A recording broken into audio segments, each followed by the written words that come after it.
Hey you, out there in the cold, getting lonely, getting old, can you feel me? Hey you, standing in the...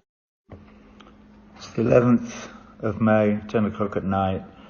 I'm doing this in candlelight because in the Venezuelan embassy in Washington, D.C., there are some young activists, enlightened activists, who are trying to help the Venezuelan people to hold on to their sovereign territory, which is at that embassy. They've been asked and invited to do so by the Venezuelan people. So what's happening? Outside the embassy, there are Venezuelan thugs who are threatening these young activists and who are also trying to create a blockade on the embassy to try and drive these young people out. And they're doing that with the connivance of and help from the United States government. Not only are the secret police and the local DC police, I believe, helping to prevent other activists from sending food into the embassy, but Mike Pompeo today, or maybe it was yesterday, ordered that the electricity be cut off, which it has been. So they have no electricity. And also I'm told that today the water's been cut off as well. So they have no electricity or water. So if you're thinking about it, this is what they'll be eating for dinner in there. Cold beans, if they've got any left. Nobody is allowed to pass any food to them. Why is the American government behaving like this? It's entirely illegal, entirely contravenes all international law and the Vienna Conventions and all other conventions and the UN Charter. The Venezuelan embassy is the sovereign property of the Venezuelan people and the Venezuelan government. Now, as we know, the United States government has tried to effect a military overthrow of the Venezuelan government 5 times in the last few weeks.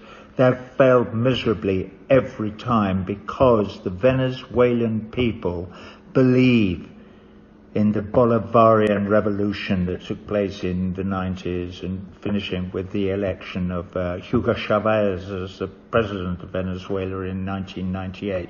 And they have absolutely no intention of relinquishing that system to a puppet like Guaido, who is being prepared and is happy to act as a puppet in a puppet government run for the benefit of the United States government.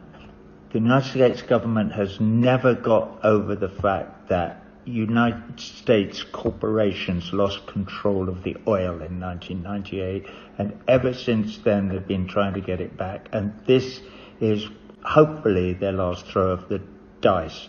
But in the meantime, there are young Americans putting their lives on the line, trying to help their neighbors in Venezuela defend their sovereign property in Washington, D.C. Help them. Get down there. Light a candle for them. Write to your congressman. Make a fuss. Because this doesn't just affect everybody in Venezuela. This is the lifeblood of the United States of America. Is disappearing down the drain. This is the start of the brown shirt revolution. And if you let Pompeo and Trump and the rest of them, Abrams, get away with this, they will stop nowhere. They have to be stopped. They have to be persuaded to abide by the rule of law. Okay, that's all I have to say.